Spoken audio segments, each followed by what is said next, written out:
തൊഴിലാളികളുടെ പ്രശ്നങ്ങൾ പരിഹരിക്കുന്നതിനാണ് സർക്കാർ എപ്പോഴും മുൻഗണന നൽകുന്നതെന്ന് ന്യൂനപക്ഷ ക്ഷേമ കായിക വഖഫ് ഹജ്ജ് തീർത്ഥാടന വകുപ്പ് മന്ത്രി വി അബ്ദുറഹിമാൻ ഭാഗ്യക്കുറി ക്ഷേമനിധി അംഗങ്ങൾക്കുള്ള സൗജന്യ യൂണിഫോം വിതരണ പദ്ധതിയുടെ ഉദ്ഘാടനം കളക്ടറേറ്റ് കോൺഫറൻസ് ഹാളിൽ നിർവഹിക്കുകയായിരുന്നു അദ്ദേഹം. എല്ലാ മേഖലകളിലും തൊഴിലാളികളെ മികച്ച രീതിയിൽ പരിഗണിക്കാൻ സർക്കാർ പ്രതിജ്ഞാബദ്ധമാണ്. ക്ഷേമനിധികളിൽ നിന്നുള്ള ആനുകൂല്യങ്ങളിൽ ഒരു കുറവും വരുത്താതെയാണ് സർക്കാർ മുന്നോട്ടു പോകുന്നത്. ഏറ്റവും സത്യസന്ധമായി പ്രവർത്തിക്കുന്ന ലോട്ടറി ഏജന്റുമാർ സമൂഹത്തിന്റെ ആദരവ് അർഹിക്കുന്നവരാണെന്നും മന്ത്രി പറഞ്ഞു. ലോട്ടറി വിൽപ്പന ഏറ്റവും സത്യസന്ധമായി നടത്തുന്ന ഏജന്റുമാരാണ് നമുക്ക് ഇന്ന് കേരളത്തിലുള്ളത്.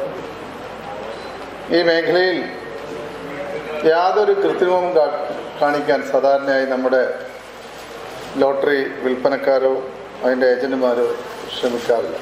പി ഉബൈദുള്ള MLA ചടങ്ങിൽ അധ്യക്ഷത വഹിച്ചു. ജില്ലാ കളക്ടർ VR വിനോദ്, നഗരസഭാ ചെയർമാൻ മുജീബ് കാടേരി എന്നിവർ മുഖ്യാതിഥികളായിരുന്നു. സംസ്ഥാന ഭാഗ്യക്കുറി ക്ഷേമനിധി ബോർഡ് അംഗം TB ദയാനന്ദൻ മുഖ്യ പ്രഭാഷണം നടത്തി. നഗരസഭാ കൗൺസിലർ KPA ഷരീഫ്, ജില്ലാ ഭാഗ്യക്കുറി officer P Christopher, Kerala lottery agents and sellers union ജില്ലാ സെക്രട്ടറി രാജൻ പരുത്തിപ്പറ്റ, ജില്ലാ president Kanakan, lottery agents and sellers സംഘം ജില്ലാ secretary N Satheesh, Kerala lottery agents association ജില്ലാ പ്രസിഡന്റ് കാടാമ്പുഴ മോഹനൻ എന്നിവർ സംസാരിച്ചു. ഈ ചാനൽ ന്യൂസ് മലപ്പുറം.